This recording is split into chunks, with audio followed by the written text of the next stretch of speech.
आणि यानंतर बुलेटिनमध्ये बातम्यांचा वेगवान पद्धतीने आढावा घेऊयात महाराष्ट्र लाईव्ह मधून। मुख्यमंत्री देवेंद्र फडणवीस आज दिल्ली दौऱ्यावर आहेत। भाजपच्या केंद्रीय निवडणूक समितीच्या बैठकीला फडणवीस उपस्थित राहणार आहेत। पंतप्रधान नरेंद्र मोदी आणि भाजप राष्ट्रीय अध्यक्ष जे.पी. नड्डा यांच्या नेतृत्वाखाली आज बैठकीचं आयोजन करण्यात आलंय। या बैठकीमध्ये बिहारमधील जागा वाटप आणि उमेदवार यादीवरती शिक्कामोर्तब होण्याची शक्यता आहे।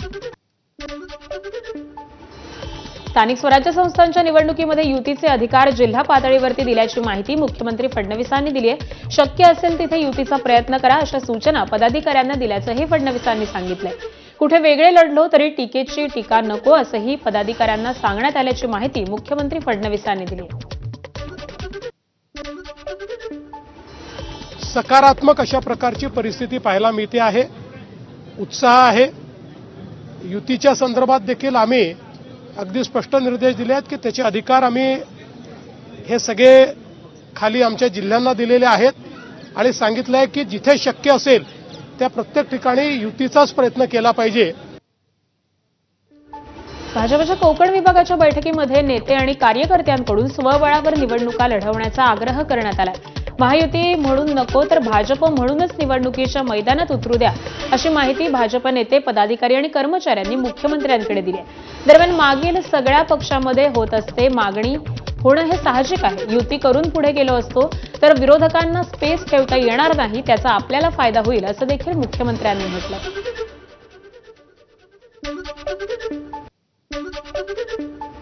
मागणी नेहमीच होत असते आणि सगळ्या पक्षात होत असते, त्याच्यामुळे अशी मागणी होणं काही वावगं नाही आहे। पण आम्ही त्यांना हे सांगितलेलं आहे की आपल्याला भविष्याचा विचार करून या ठिकाणी काम करायचं आहे। त्यामुळे जिथे युती शक्य आहे तिथे युती करून आपण पुढे गेलो तर आपल्याला त्याचा फायदा हा होईल की आपले जे विरोधक आहेत त्यांच्याकरता आपल्याला काही स्पेस ठेवणार नाही आणि आपल्या महायुतीला त्याचा फायदा होईल। उद्धव ठाकरेंनी एकनाथ शिंदेंचं नाव न घेता त्यांच्यावरती घणाघाती टीका केली आहे। ठाण्यात योगेश कोळी लिखित अनंत आकाश अर्थात आठवणीतील अनंत तरे या पुस्तकाचं उद्धव ठाकरेंच्या हस्ते प्रकाशन झालं। यावेळी उद्धव ठाकरे बोलत होते। हाच आपल्याला दगा देईल असं अनंत तरेंनी आधीच सांगितलं होतं, मात्र अनंत तरेंचं तेव्हा ऐकलं नाही याचा पश्चाताप होतोय असं देखील ठाकरेंनी यावेळी सांगितलं। यासोबतच एकनाथ शिंदेंच्या हेलिकॉप्टर प्रवासावरून देखील ठाकरेंनी जोरदार टीका केली आहे। नाही म्हटलं तरी पश्चाताप होतोय की तेव्हा जर का अनंत तरे यांचं ऐकलं असतं तर आता जरा कुठे गळ्याशी येतंय म्हटल्यानंतर अमित शहाच्या चरणी घाणील लोटांगण करून वाचवा वाचवा म्हणून हंबरडा फोडणारी माणसं दिसली नसती। तेव्हा मला अनंत तरे म्हणाले की साहेब सांगतो तुम्हाला हाच उद्या आपल्याला दगा दिल्याशिवाय राहणार नाही। मी म्हटलं आता जाऊ द्या ना, तुम्ही सगळ्या आत कसा काय दगा देईल बघू आपण। आणि जे घडायला नको ते घडलं। शेतात जायला हेलिकॉप्टर काय शेतकरी पंचतारांकित शेती हेलिकॉप्टरनी शेतात जातो। मग इकडे जरा काही मनासारखं नाही झालं तर तिकडे जाऊन हेलिकॉप्टरनी जातो, पण भाजी कापतो का रेडा कापतो माहिती नाही। छत्रपती संभाजीनगरमधील मोर्चा दरम्यान उद्धव ठाकरेंनी सरकारवरती जोरदार हल्लाबोल केलाय। शेतकऱ्यांच्या कर्जाचं पुनर्गठन नाही तर संपूर्ण कर्जमाफी करा अशी मागणी ठाकरेंनी केली आहे। कर्जमाफी केली नाही तर रस्त्यावरती उतरू असा इशारा देखील ठाकरेंनी दिलाय। तर दिवाळीनंतर प्रत्येक जिल्ह्यातील शेतकऱ्याच्या भेटी घेणार असल्याचं ठाकरेंनी म्हटलंय। कर्जाचं पुनर्गठन करणार, आम्हाला पुनर्गठन नकोय, आजचं मरण उद्यावर नकोय, आम्हाला कर्जमुक्ती पाहिजे। मग आपल्या मुख्यमंत्र्यांनी असं काहीतरी ते बोललेत म्हणे यांना अधिकार काय, मला अधिकार आहे, कारण मी मुख्यमंत्री असताना मी तुम्हाला कर्जमुक्त करून दाखवलं होतं तर हो बोला नाही तर नाही बोला।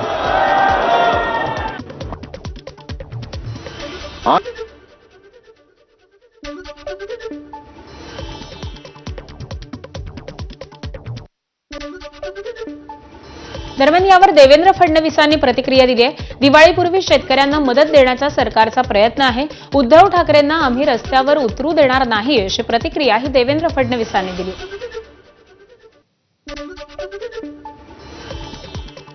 म्हटलं मला मान्य आहे, फार चांगलं आहे, हे विरोधी पक्षाचं काम आहे. भाई याचा अर्थ मदत मिळणार आहे याच्यावर त्यांचा विश्वास आहे. आम्ही जी मदत केली ती पण त्यांना मान्य आहे. आता त्यांचं म्हणणं एवढंच आहे की जर नाही मिळाली तर रस्त्यावर उतरू. आम्ही उद्धवजीला रस्त्यावर उतरू देणार नाही, आम्ही मदत नीट देऊ. निवडणुका जिंकण्यासाठी उद्धव ठाकरे काय, एमआयएम काय, आता पाकिस्तानला देखील सोबत घेतील. तसंच मुंबईत इतके घोटाळे ठाकरेंनी केलेत की त्यांनी स्वतःवरती आसूड मारून घ्यायला हवे, असा टोला हा उपमुख्यमंत्री एकनाथ शिंदेंनी उद्धव ठाकरेंना लगावलाय. एमआयएम काय आहे ते उद्या पाकिस्तानला सोबत घेतील निवडणुका जिंकण्यासाठी. त्यांचा काही भरोसा राहिलेला नाही. त्यांना निवडणुका जिंकण्यासाठी जे जे काही करता येईल ते करू शकतात, कारण त्यांनी बाळासाहेबांचे विचार 2019ला सोडलेले आहेत. मुंबई भाजप कार्यालयात कोकण आणि ठाणे विभागाची बैठक पार पडली. मुख्यमंत्री देवेंद्र फडणवीस आणि भाजप प्रदेशाध्यक्ष रवींद्र चव्हाणांच्या उपस्थितीत बैठक संपन्न झाली. टीका करताना युतीत असल्याचं भान ठेवा, अशा सूचना मुख्यमंत्र्यांनी पदाधिकाऱ्यांना दिल्या. स्वबळावर लढायचं की महायुतीमध्ये, हा निर्णय प्रत्येक जिल्हाध्यक्षांवरती सोपवण्यात आलाय. मित्रपक्षांना त्रास होणार नाही याची काळजी घ्या, असा सल्ला देखील फडणवीस आणि रवींद्र चव्हाणांनी पदाधिकाऱ्यांना दिलाय. दरम्यान या बैठकीमध्ये काही कार्यकर्त्यांनी स्वबळावर निवडणुका लढवण्याचा आग्रह हा मुख्यमंत्र्यांकडे केला. मात्र स्वबळावर लढवण्याचा निर्णय हा स्थानिक पातळीवरच घेतला जाईल, असं मुख्यमंत्री म्हणाले.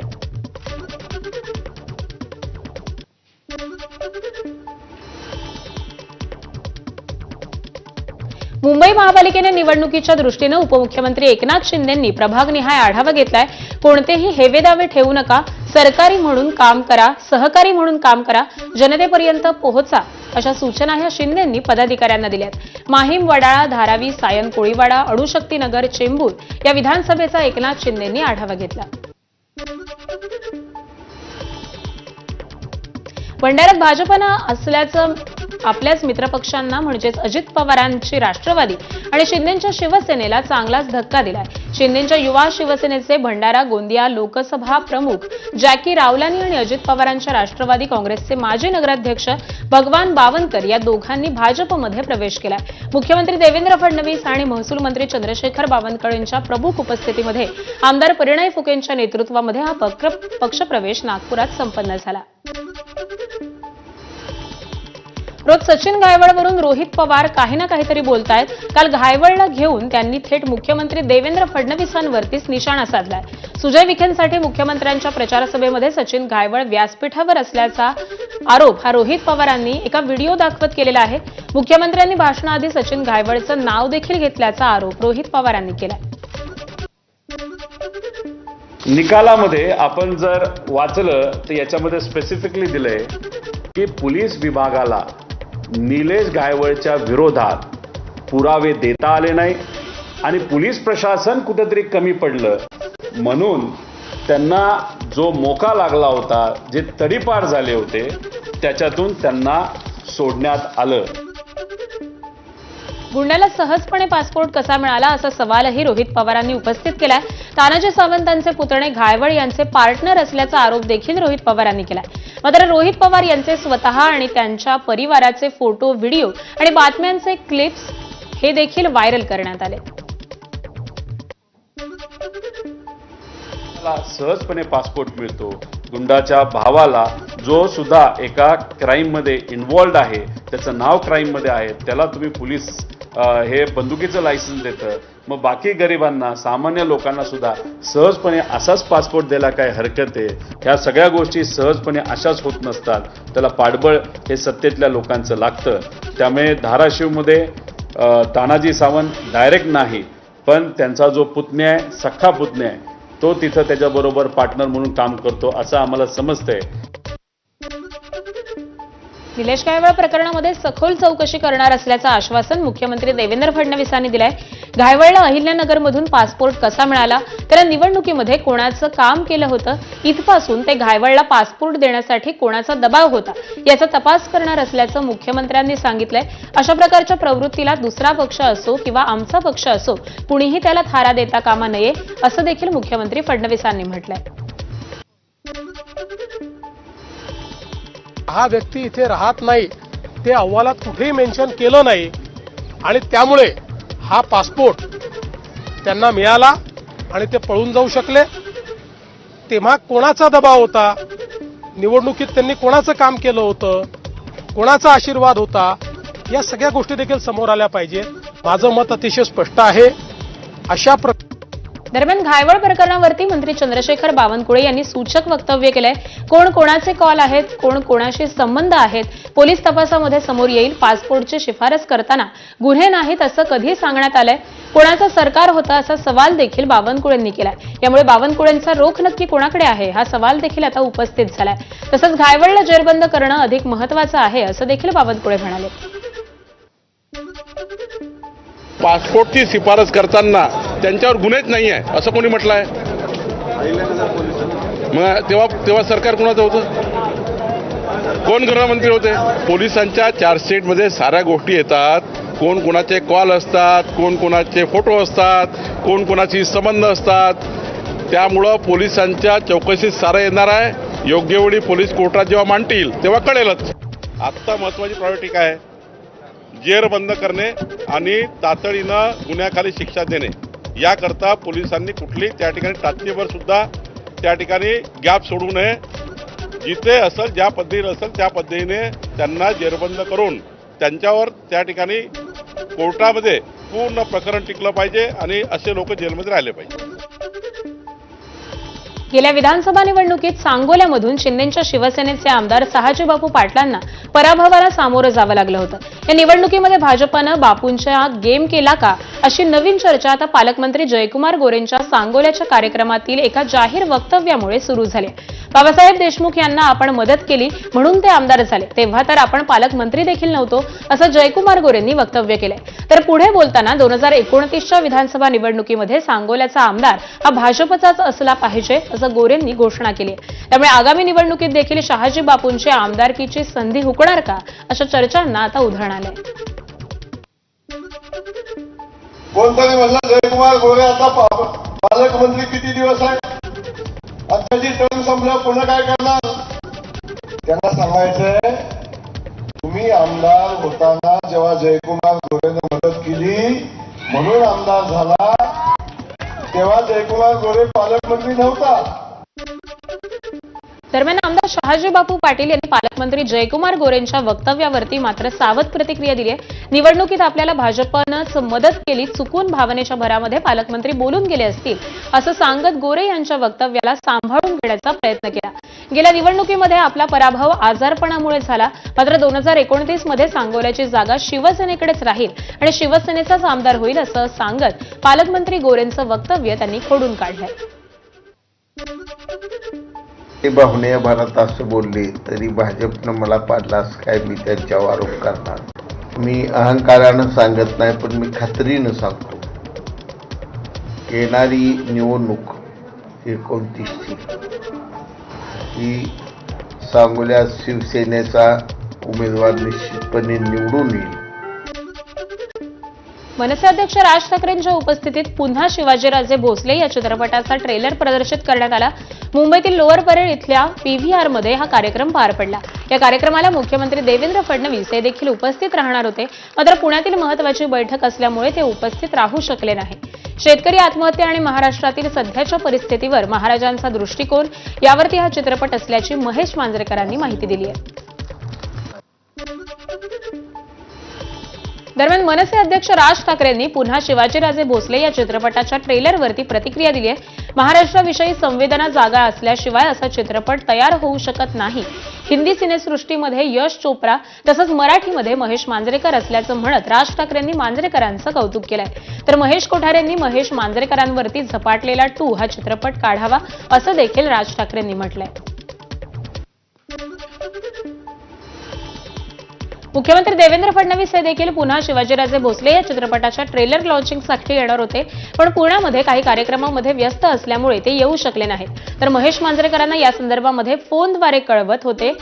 त्यांनी आपला ट्रेलर नंतर दाखवणार असल्याची प्रतिक्रिया ही आता फडणवीसांनी दिली आहे. मी त्यांना फोन करून सकाळीच कळवलं होतं, कारण ज्यावेळी 5 वाजताचा कार्यक्रम होता आणि ज्यावेळी सगळी आमची रचना मी बघितली तेव्हा माझ्या लक्षात आलं की मी काही मुंबईत पोहोचू शकत नाही. त्यामुळे मी सकाळीच त्यांना फोन करून कळवलं. त्यामुळे माझ्याकरता ते वेगळा दाखवणार आहेत. पुण्यामध्ये मनोहर भिडे गुरुजींनी मुख्यमंत्री देवेंद्र फडणवीसांची भेट घेतली. फडणवीस आणि भिडे गुरुजी यांच्यामध्ये बंद दाराआड चर्चा झाल्याची माहिती आहे. भाजपच्या बैठकीदरम्यान दोघांचीही भेट झाली आहे. भिडे गुरुजी मला इन्व्हिटेशन द्यायला आले होते. त्यांची जी मोहीम चालते त्यांनी मला त्या मोहिमेमध्ये निमंत्रण दिलेलं आहे. डिसेंबरमध्ये आहे ती. त्याचं निमंत्रण दिलेलं मी त्यांना सांगितलंय मला त्यावेळेस निवडणुका बघून शक्य असेल तर मी येईन. औंध शिक्षण मंडळाच्या श्रीमंत हर्षिता राजे इंग्लिश मीडियम शाळेच्या नवीन इमारतीचं उपमुख्यमंत्री अजित पवारांच्या हस्ते लोकार्पण झालं. यावेळी प्रतिनिधी गायत्री देवी आणि दोन्ही राजकुमारींच्या हस्ते पुणेरी पगडी, तलवार आणि चांदीचा लखोटा देऊन उपमुख्यमंत्री अजित पवारांचा सन्मान करण्यात आला. यावेळी इंग्लिश मीडियम हायस्कूलचे विद्यार्थी आणि शिक्षक वर्ग उपस्थित होते. सोलापूर जिल्ह्यातील सांगोल्यामध्ये शेकापच्या अनेक पदाधिकाऱ्यांनी भाजपमध्ये प्रवेश केलाय. यावेळी निघालेल्या रॅलीवेळी दिवंगत माजी आमदार गणपतराव देशमुख यांच्या घरावर दारूची बाटली फेकल्याचा आरोप करण्यात आला. या प्रकरणी कोळा गावातील 4 संशयितांना सांगोला पोलिसांनी चौकशीसाठी ताब्यात घेतलंय. हे संशयित तरुण भाजप प्रवेश रॅलीमध्ये सहभागी होते. या तरुणांनी दारूच्या नशेमध्ये दारूची बाटली ही देशमुखांच्या घरावरती फेकल्याची प्राथमिक माहिती समोर आली. बीड जिल्हा कारागृहातील कैद्यांच्या कथित धर्म परिवर्तनाप्रकरणी पुणे दक्षता पथकाकडून तक्रारदार कैद्यांची चौकशी करण्यात आली आहे. दक्षता पथकातील 3 अधिकाऱ्यांनी या प्रकरणाची संपूर्ण माहिती घेतली आहे. ज्या कैद्यांनी धर्म परिवर्तनाबाबत तक्रारी केल्या होत्या त्यांचे जबाब देखील नोंदवण्यात आले. कारागृह अधीक्षक पेट्रस गायकवाड यांच्याकडून कैद्यांचं धर्म परिवर्तन केलं जात असल्याचा आरोप हा भाजप आमदार गोपीचंद पडळकर आणि कैद्यांच्या वकिलांनी केला होता. त्यानंतर आता उच्चस्तरीय चौकशी सुरू करण्यात आली आहे. 2 दिवसांपूर्वी छत्रपती संभाजीनगरमधील पथकानं चौकशी केलेली होती आणि त्यानंतर पुण्याच्या दक्षता पथकानं याबाबत आढावा घेतला. नवी मुंबई आंतरराष्ट्रीय विमानतळाचं उद्घाटन झालेलं असून येत्या डिसेंबर महिन्यामध्ये प्रत्यक्ष विमान सेवा सुरू होणार आहे. धावपट्टीवर उतरणाऱ्या आणि उड्डाण घेणाऱ्या विमानांना फ्लोईंग पक्ष्यांचा धोका होऊ शकतो असा रिपोर्ट हा सिडकोकडून बनवला जातोय. विमानतळापासून काही अंतरावरच नेरूळ पाम बीच रोड लगत डीपीएस तलाव आणि खाडीचा परिसर आहे. या तलावामध्ये परदेशातून आलेल्या हजारो फ्लोमिंगो या पक्ष्यांचा संचार असतो. या ठिकाणी येणारे फ्लोमिंगो पक्षी विमानाच्या मार्गामध्ये येऊन अपघात होऊ शकतो असा शोध लावला जातोय आणि त्यामुळे पक्ष्यांचा अधिवास असलेला तलाव हा बुजवण्याचा घाट आता सिडकोचा आहे. दहिसर अंधेरी पश्चिम मेट्रो 2 अ आणि दहिसर गुंदवली मेट्रो 7 मार्गिकेवरील वेळापत्रकामध्ये आजपासून आठवडाभरासाठी बदल करण्यात आलाय.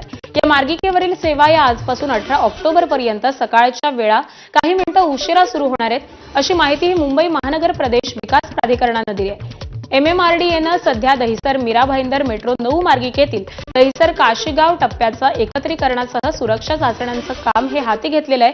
या कामासाठी MMRDAनं मेट्रो 2 अ आणि मेट्रो 7 मार्गिकांची सेवा सकाळी काही मिनिटांनी उशिरा सुरू करण्याचा निर्णय घेतलाय.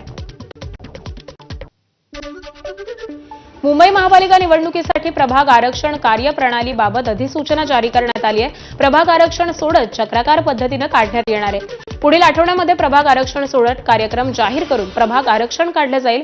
अधिसूचना जारी करून पालिकेला आदर्श कार्यप्रणाली नेमून देण्यात आलेली आहे.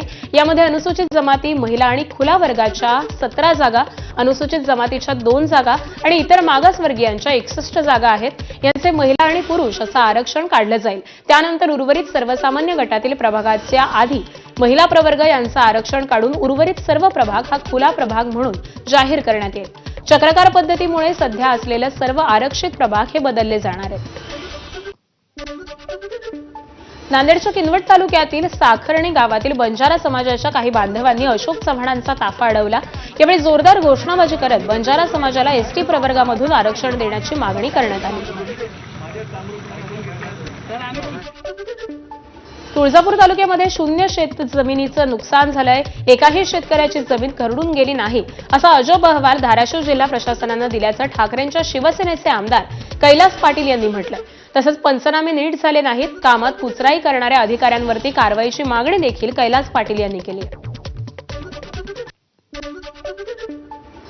3 महिने तलाठी त्या गावात जात नाही अशाही काही तक्रारी होत्या. कृषी काही ठिकाणी जात नाही अशा काही कर्मचारी, ठराविक कर्मचारी तक्रारी होत्या. अशा आपत्तीच्या वेळेस तरी सर्व कर्मचाऱ्यांनी आपल्या सध्या ठिकाणी हजर राहणं पूर्ण वेळ हजर राहणं आणि शेतकऱ्यांचे पंचनामे व्यवस्थितरित्या करून शासनाला कळवणं ही जबाबदारी असताना काही जर कर्मचारी कुचराई करत असतील त्यांच्यावर कारवाई करायची सूचना देतात. आणि यासोबतच या बुलेटिनमध्ये वेळ झाली इथेच थांबण्याची. ताज्या घडामोडींसाठी पाहत रहा